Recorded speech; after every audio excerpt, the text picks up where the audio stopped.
తెలంగాణలో రైతులకు good news చెప్పింది కాంగ్రెస్ సర్కార్. ఇప్పటివరకు అందించే పథకాలతో పాటు మరో కొత్త పథకాన్ని ప్రారంభించబోతోంది. ఈ కొత్త పథకం ద్వారా లక్షలాది మంది రైతులు ప్రత్యక్షంగా లబ్ధి పొందనున్నారు.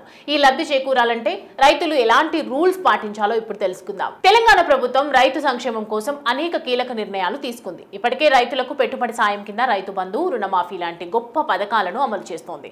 వీటితో పాటు పండించిన పంటలతో రైతు నష్టపోకుండా గిట్టుబాటు ధరలను, వ్యవసాయానికి అవసరమైన పనిముట్లు, యంత్రాలు కొనుగోలులో సబ్సిడీని కూడా అందిస్తోంది. అయితే తాజాగా మరో కీలక పథకాన్ని రైతులకు అందించేందుకు సిద్ధమైంది తెలంగాణలోని కాంగ్రెస్ సర్కార్. రైతులకు ఎకరానికి 9,600 రూపాయల సబ్సిడీ రూపంలో ఇచ్చేందుకు ప్రణాళికలు సిద్ధం చేసింది. దీనివల్ల లక్షల ఎకరాల్లో పంటలు సాగు చేస్తున్న రైతు కళ్ళల్లో ఆనందం చిగురించనుంది. అయితే ఈ సబ్సిడీ మొత్తం ఏ పంటలపై అమలవుతాయి, ఎలా పొందాలో ఇప్పుడు చూద్దాం. తెలంగాణలో ఉంటున్న జనాభాకు అవసరమైనంత కూరగాయలు అందుబాటులో ఉండటం లేదు. ఈ క్రమంలోనే వినూత్న నిర్ణయం తీసుకుంది కాంగ్రెస్ ప్రభుత్వం. 2025-26 ఆర్థిక సంవత్సరానికి సంబంధించి సుమారు 10,000 ఎకరాలలో కూరగాయల సాగు జరిగేలా చూడాలని అధికారులను ఆదేశించింది. అందుకోసం రైతు మొత్తం పెట్టుబడిలో 40% సబ్సిడీ కింద ఇచ్చేందుకు సిద్ధమైంది. సాధారణంగా ఒక్కో ఎకరంలో 6 టన్నుల కూరగాయలను సాగు చేయొచ్చని ప్రభుత్వానికి ఉద్యాన శాఖ అధికారులు ఒక నివేదికను అందజేశారు. దీనికి సుమారు ఎకరాకు 24,000 రూపాయలు ఖర్చు అవుతుందని తెలిపారు. ఈ పెట్టుబడిలో 40% అనగా 9,600 రూపాయలను రైతుల ఖాతాలో జమ చేయాలని ప్రభుత్వం భావించింది.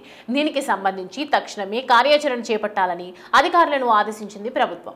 దీనికి ప్రధాన కారణం ప్రస్తుతం రాష్ట్రంలో 1.35 లక్షల ఎకరాల్లో 14.64 లక్షల టన్నుల కూరగాయలు ఉత్పత్తి అవుతున్నాయి. అయితే రాష్ట్ర అవసరాలకు 26 లక్షల టన్నుల కూరగాయలు అవసరమని అధికారులు అంచనా వేస్తున్నారు.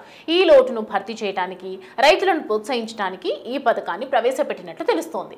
ఈ సబ్సిడీని పొందాలంటే రైతులు ముందుగా స్థానిక ఉద్యాన శాఖ అధికారి దగ్గర తాము పండించే పంటకు సంబంధించి దరఖాస్తు చేసుకోవాలి.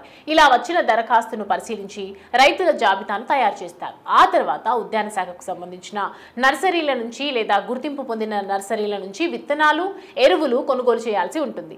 ఇలా చేసిన వారికి 40% అనగా 9,600 రూపాయలు రైతుల ఖాతాలో జమ చేసేలా కొత్త మార్గదర్శకాలను జారీ చేశారు. అయితే రైతుకు ఎన్ని ఎకరాలు ఉన్నప్పటికీ 2.5 ఎకరాల్లో సాగు చేసే పంటకు మాత్రమే ఈ సబ్సిడీ వర్తించనుంది.